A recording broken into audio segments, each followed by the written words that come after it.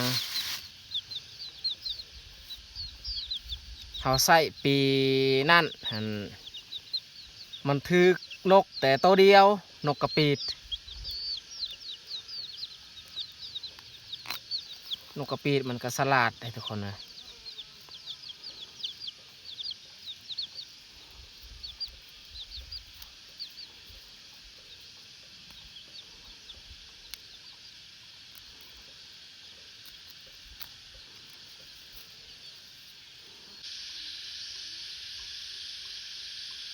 มัดไว้แน่นี่ฮะเป็นจึงบอตลูด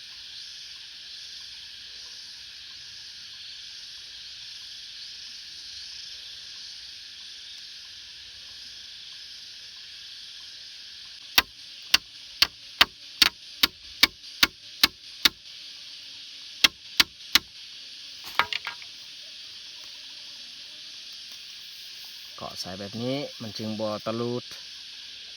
เพราะว่าไม้ไผ่แบบนี้ถ้าว่าเฮามัดอย่างเดียวมันตะลุดง่ายเพราะว่าเสือกมันสั่นเกาะแบบนี้มันแน่นดีอยู่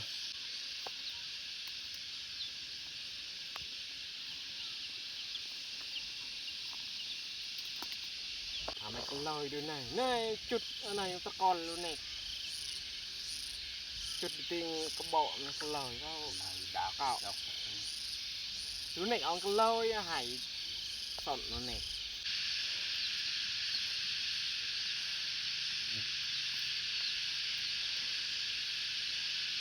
แง่งซองดังมันบ่ฮอดนะจากนี้ไปก็ฮอดแต่ทางบนนั้นแล้วเขาสิใส่เบื้องนี้อีกเพราะว่าเบื้องนี้มันมีต้นไม้ใกล้ๆเที่ยง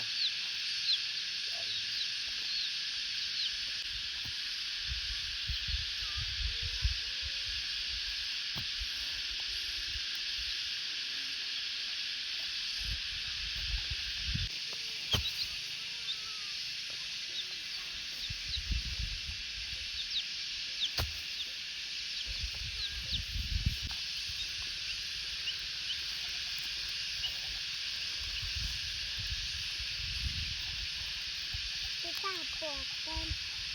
ดูตัวเองเปล่าแตงโมไฟไม่ดูทันทำไม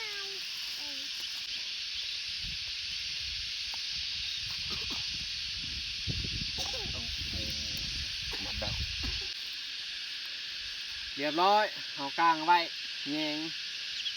ทางมันนี้ทางมันนั้นดูนั่นบ่พอประมาณ3 ว่าบ่พอ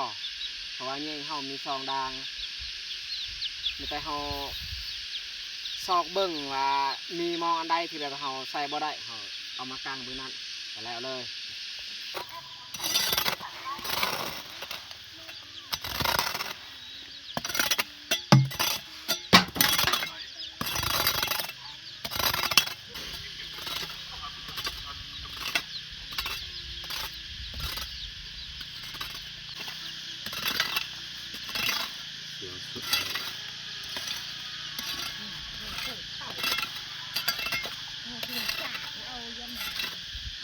mà từ biệt sao ông แม่เสียบริเวณสวนเนาะเสียหญ้า lại อยากถามเอฟซีที่หูจักเนาะอันนี้แมนผักในใดอันนี้เขาเอิ้นว่าผักไอ้หยังแล้วก็กินแบบใดตัวนี้ให้เฮาบ่ฮู้สิเอาไปกินแบบใดเนาะทำอิดเฮาคิดว่าผักคมแต่ว่าความจริงมันบ่แม่นเฮาดมมันมีกลินแบบแปลก mấy bẹp kinh độ ăn anh cho cái bật giảm ๆส่วนตัวนี้น่าจะแม่น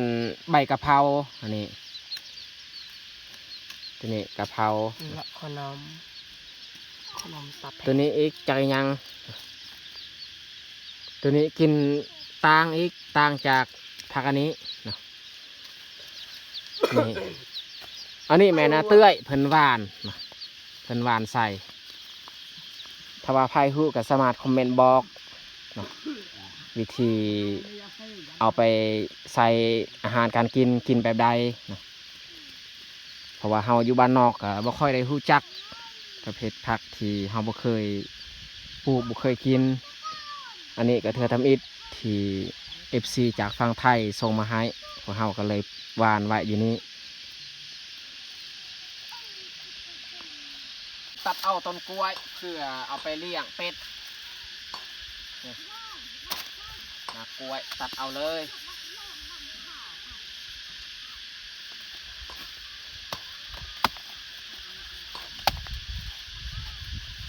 แต่ก่อนยังบ่ทันมีเป็ดมันจะตัดทิมเดี๋ยวนี้มีเป็ดเราสามารถเอาไปเลี้ยงเป็ด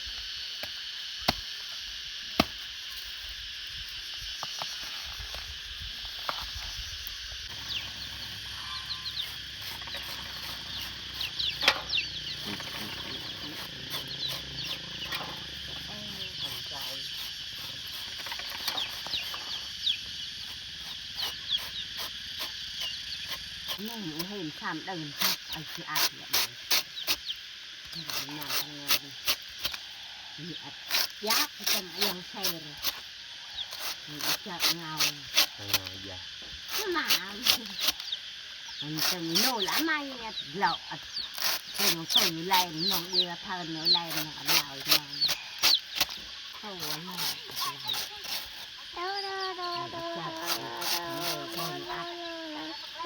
dân áp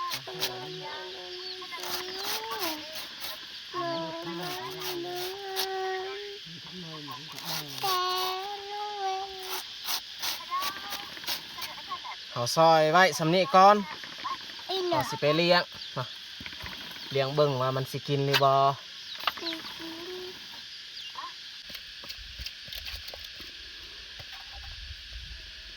กราบตัวนี้เขาสิปะใส่หม้อเต็มหม้อเลยปลาไว้อยู่นี่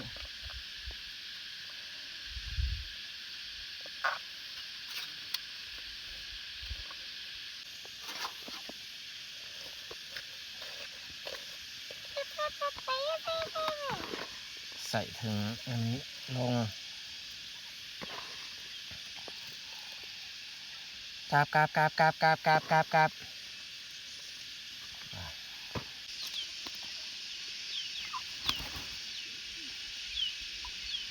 มันกินนี่หรือต้นกล้วยนี่ไว้เลย cầu trà บ่กินเลย cho một pây tê cả มันบ่กิน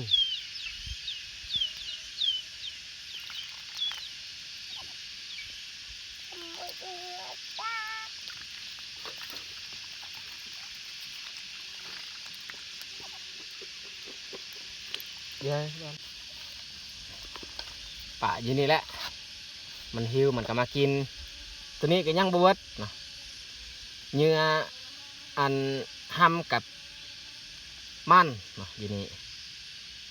อ้าว มันบ่อยาก